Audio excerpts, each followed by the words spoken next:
รียนจบม.7 อยากไปเรียนต่อต่างประเทศแต่บ่ฮู้จะไปประเทศใดสนใจสมัครทุนประเทศญี่ปุ่นบ่สวัสดีทุกคนติวเตอร์ลัดเด้อตอนนี้ทางรัฐบาลญี่ปุ่นเพิ่นได้เปิดรับสมัครแล้วที่เอิ้นว่า Make Scholarship เนาะซึ่งมีตั้งแต่ระดับชั้นสูงขึ้นไปแต่ว่าบางคนอาจจะรู้สึกว่ารัฐเฮาบ่รู้สึกมั่นใจในการสมัครทุนเพราะว่าเฮาบ่เคยสมัครทุนอยู่ไสมาก่อนเฮาควรจะเตรียมตัวแนวใดบ่ยากเลยตอนนี้มาดาบีของพวกเรากำลังเปิดรับสมัครติวเข้มกับการเตรียมความพร้อมในการสิ่งระดับชั้นสูงซึ่งจะมีทั้งภาคภาษาอังกฤษและภาษาญี่ปุ่นสำหรับน้องๆคนใดที่ว่าถนัดสายใดก็สามารถสมัครตัวใดตัวหนึ่งได้หรือสามารถสมัครแข่งคู่กันได้โอเคเดี๋ยวในวิดีโอนี้จะพามาเบิ่งบทเสียงตัวอย่างของปี 2019 ระดับชั้นสูงซึ่งตัวนี้จะใช้เวลาทั้งหมด60 นาทีเนาะซึ่งเขาก็ต้องอาศัยความไวนิดนึงเวลาที่เฮ็ดบทเสียงในนี้จะมีทั้งหมด6โลแมงเนาะแต่ว่าในวิดีโอนี้จะพาเบิ่งแค่ตัวอย่างเล็กๆน้อยๆสำหรับโลแมงนึงและจะเฮ็ดประมาณ7ข้อ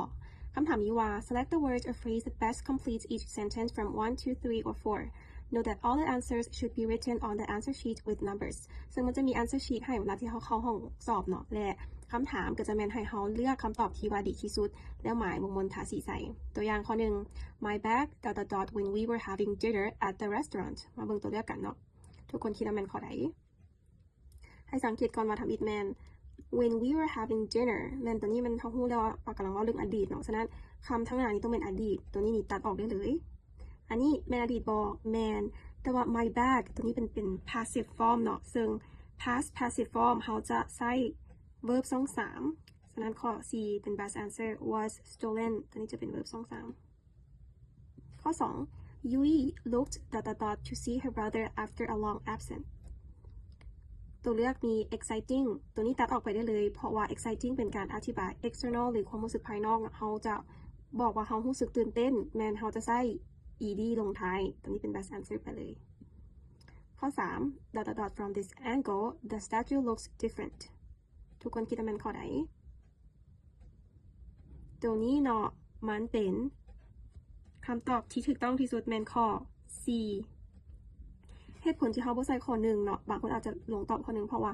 viewing มันจะใช้เวลาที่เฮามี subject แต่ว่าตัวนี้มันเป็นคล้ายๆคือ passive คือกันเนาะฉะนั้น viewed from this angle มันจะฟัง natural กว่าข้อ C What about ... to a piano concert tonight ทุกคนคิดว่ามันข้อใดตัวนี้เนาะให้จื่อไว้ว่า what about แม่นการถามหา idea เนาะ idea ว่าคิดเห็นแนวใดตัวนี้ฉะนั้น what about going to จะแม่น phrase ที่ว่าเฮาใช้ต่อมา what about going to the cinema what about going to a piano concert tonight ข้อ 5 I move as quietly as possible ... wake up the baby ทุกคนคิดว่ามันข้อใดเฮามาลองค่ะข้อที่ว่าบ่แม่นที่สุดก่อนเนาะก็คือ